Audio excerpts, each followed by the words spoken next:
Hi everyone, Alison Roberts here from Kingston, Jamaica, and I'm back with another tag. Tag means talk about grace. Today's tag theme is who to blame?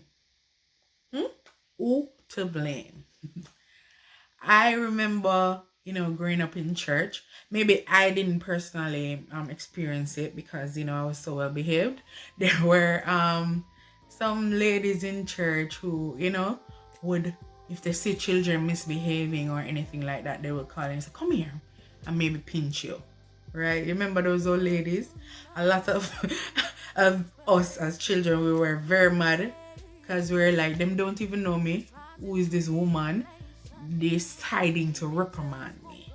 And so we pledged as those people in those days, those young people, that we would never grow up to be those church aunties or church mothers, because we don't want the church hurt that they've caused us because them shake we up or, kind of embarrass us a little.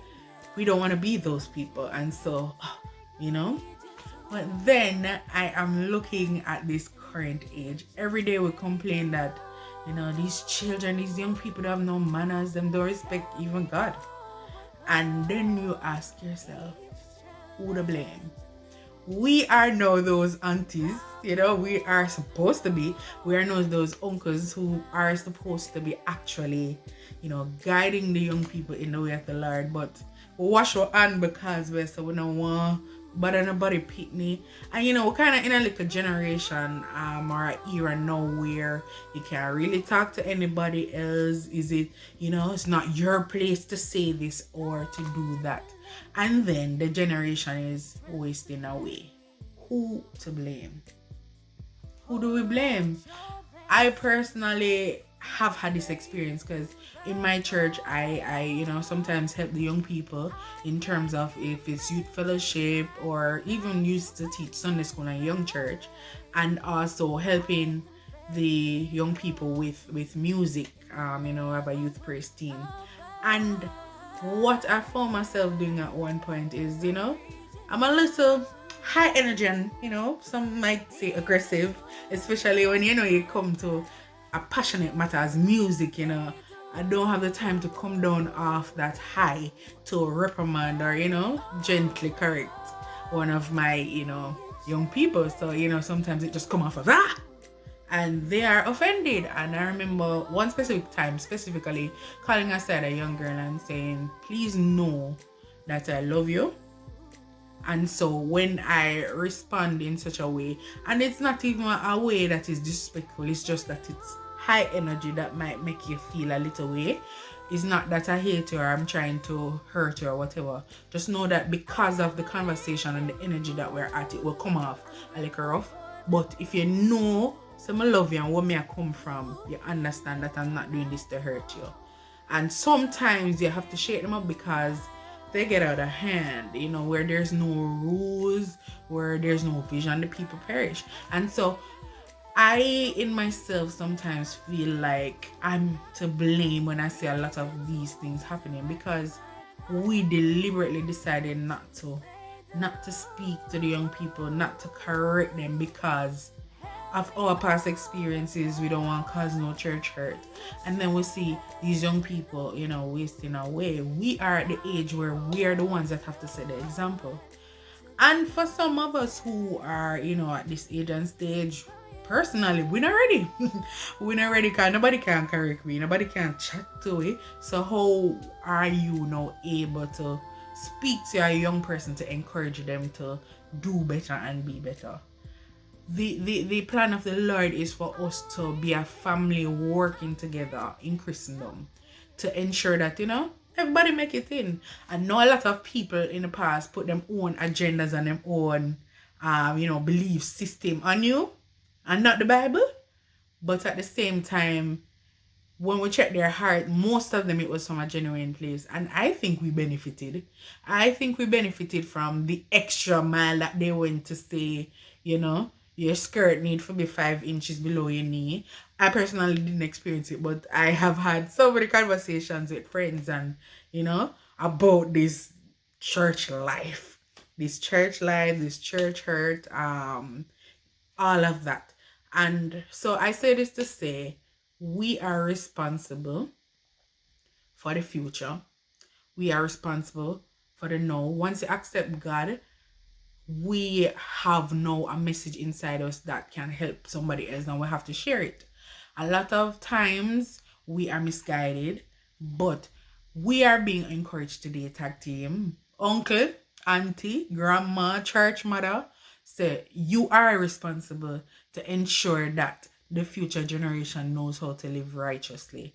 And remember, I say righteously, not churchily. So what we need to encourage them is supposed to be directly from the principles of the Bible, not how you feel about something or your personal preference. We need to not project that on another person, but at the same time, we need to care for them enough to know that if they're going the wrong way, we have to say something. We can't have their blood on our shoulder. We might think that a lot of these little things won't, impact something such as greater salvation, but a lot of times we don't have the opportunity to preach to somebody like a biblical word like a pastor, but we can preach life in love, and that shows Jesus. It's not even a matter of dress. Okay, we have those issues and decorum, but it's a matter of teaching them how to relate to one another. One, if you see them quarreling or whatever, help them to solve conflicts, help them to understand that, God calls us to love and peace, even in disagreement. Help them to understand that modesty is still right.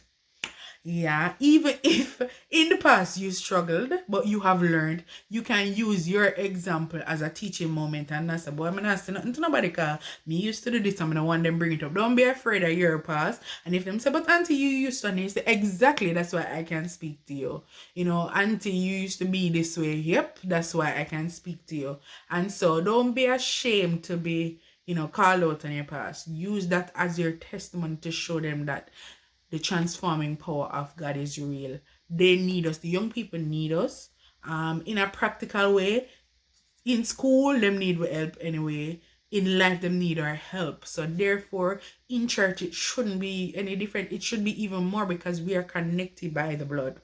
The real blood, not just family blood of Jesus. And so, who to blame? Who to blame? When the world are turned upside down and he said, boy, the next generation look lost, we are to blame. We have to ensure that they don't get lost because we need them. When our children grow up, these are the people who will be influencing them. And if we don't do our part to bend the tree from it young, then we're going to have a problem. So this week is just an encouragement to help somebody, especially the younger generation. Look out for them, counsel them, guide them, share your story with them so it can be real and realistic, even your wrongs, and show them how the Lord has helped you through. Mentor them, share with them, and be there for them. Somebody was there for you. So have an awesome week, tag team. And if you are a young person, seek counsel, seek help. Talk to an older auntie or uncle in a safe space about what you're going through and get some help. If they can't help you, they'll help you to find help, whether through the word or through somebody more mature. And so don't be afraid. Who to blame if the next generation fail? And that can't happen. That cannot happen. So go forth and help and support someone. Have an awesome week, tag team.